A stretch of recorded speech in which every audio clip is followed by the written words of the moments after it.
So we started Wednesday talking the talk.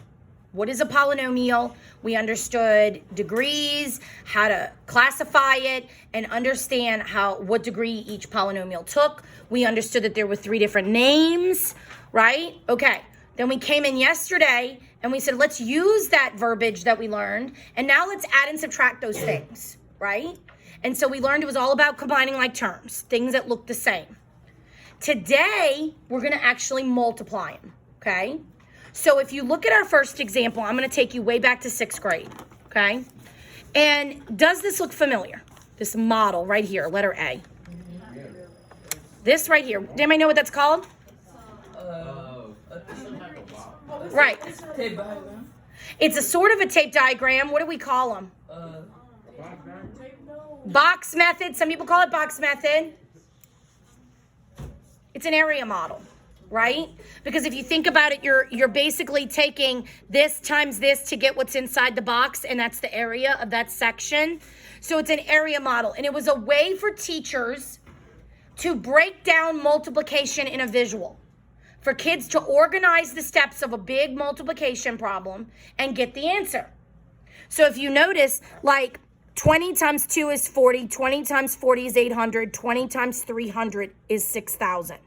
Then they did the same thing with the second row. 3 times 2 is 6, 40. So I want to use that same logic with polynomials.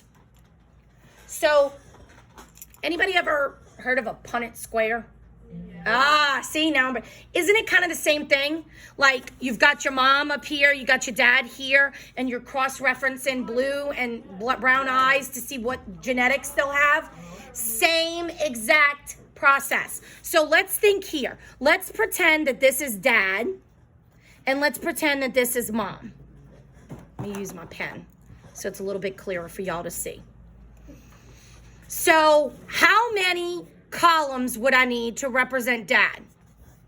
3. So draw 3.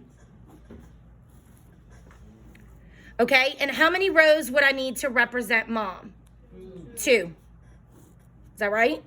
Now, look, disclaimer here. I have never been taught on area models. I understand how they work, but I have never done polynomials like this. So I am just as fresh as you.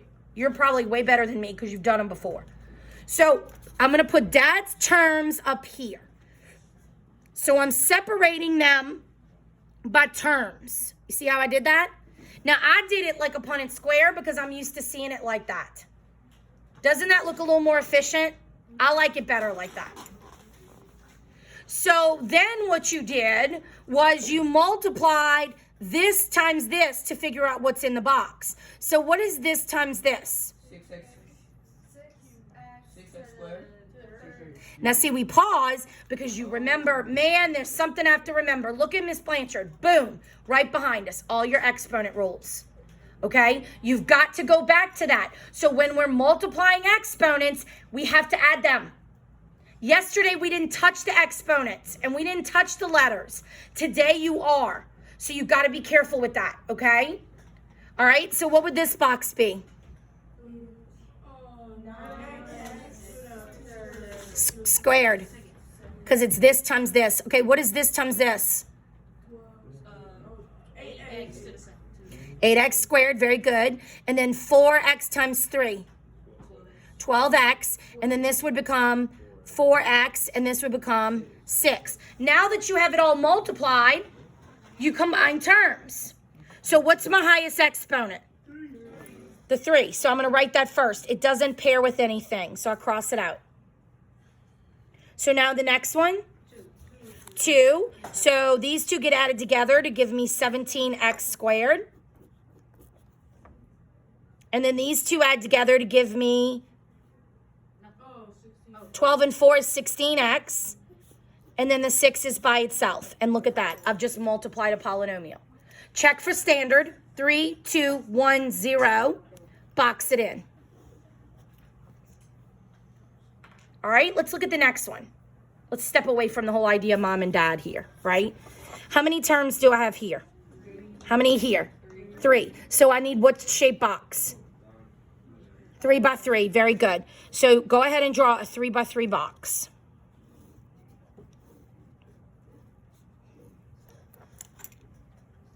And then go ahead and label your terms in it, and we'll see if we get the same thing. Because remember, I'm learning too.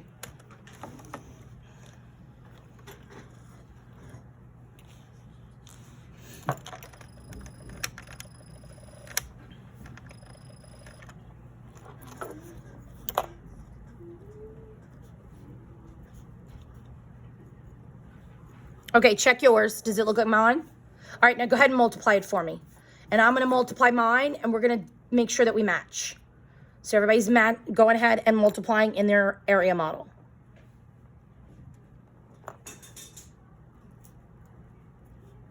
Be careful of your exponent rules.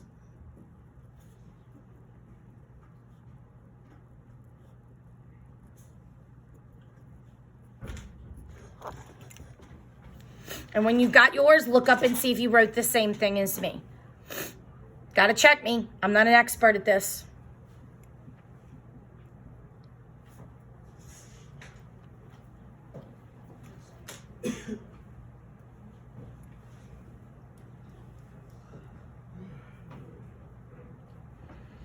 Are we good? Okay, so now what do we have to do? We have to put it in order. So what's our highest exponent? 4. So I'm going to write that. It doesn't combine with anything, and then I cross it out. All right, then what? 3. So these add together to give me 12x cubed. Good. Then I go to squared, and what do I get? 10, 11, 12, 13x squared. Got to add them all together, guys. And then the 10x and the x,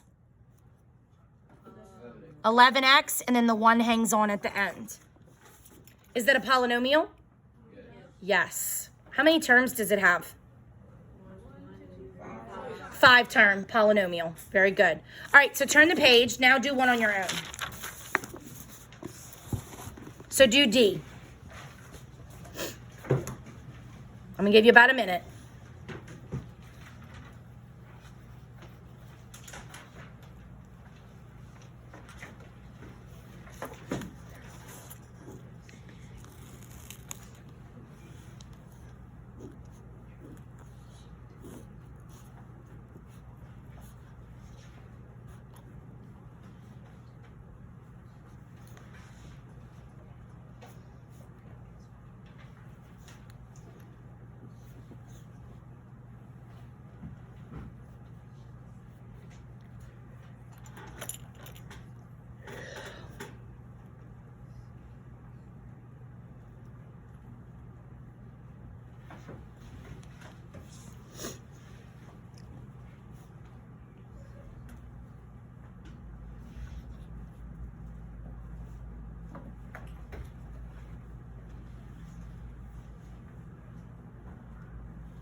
Look up when you're done so I know you're finished.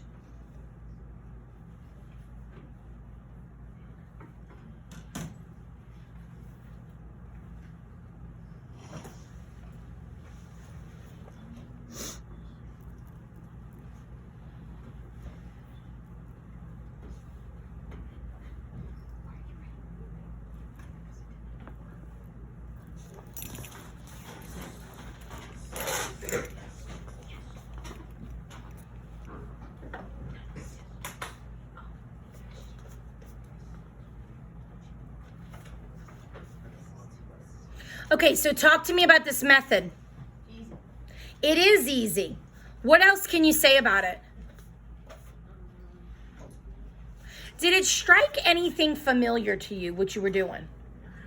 Like, if I really look at this, because I thought about this when I was actually practicing them, I'm taking this and I'm multiplying it to this piece, this piece, this piece. Then I'm taking this, I'm doing distributive property. Yeah, it's the same thing. Well, power to power, we do kind of the same thing, right? In power to power, that's a reference, something we do the same, where we give the exponent to everything in the parentheses.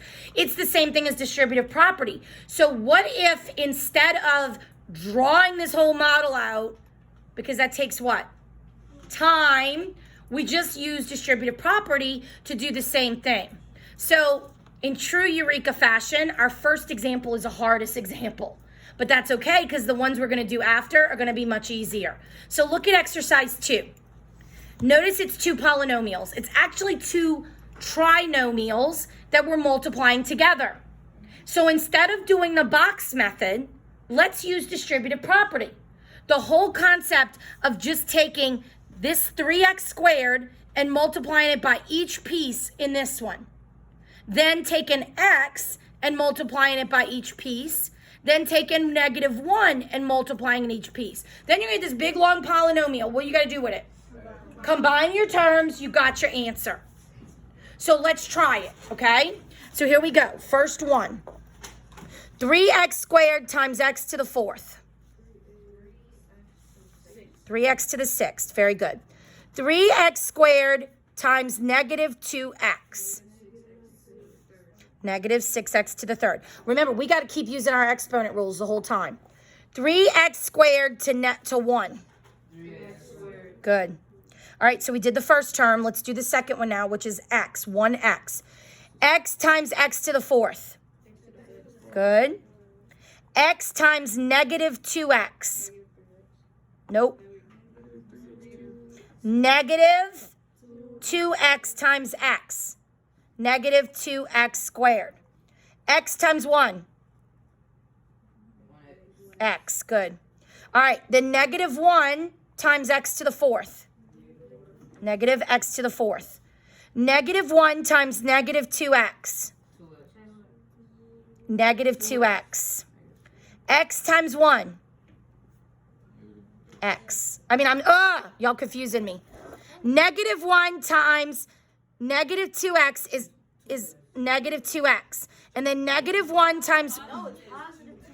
It's positive, you're right. And then -1 times 1 is -1. Okay, so we've got this long problem. So what do we do now? Combine terms. So does anything go with the 6? Anything with the 3? No. Anything with the 2? Yes, so I'm going to combine those. Anything with the 5? No. Anything with the x to the 1 power? Yes, I see 2. Nothing with the 4th, nothing with the -1. So now what we have to do is put it in standard form. So what goes first? 3x to the 6th, then what? X to the 5th, then what? -6x to the 3rd. I'm going in order of the exponents. 3 minus 2. 1x. But I'm just going to write x because that's all I need. X plus 2x. X plus 2x. 3x. Look, we forgot x to the 4th. We got to shove it in here. -x to the 4th goes right there. And then the -1. And you have your answer. So I would just rewrite it if I was on a test. But see how when I forgot the x to the 4th, I caught it when I was going through it left to right? That's what you got to do. So, okay. The first reaction last hour was about Miss Blanchard. This was just as long as the other method. 90% of the problems are not going to be this long. Okay? So this is what we're going to do. Let's step out. What are the things we just did?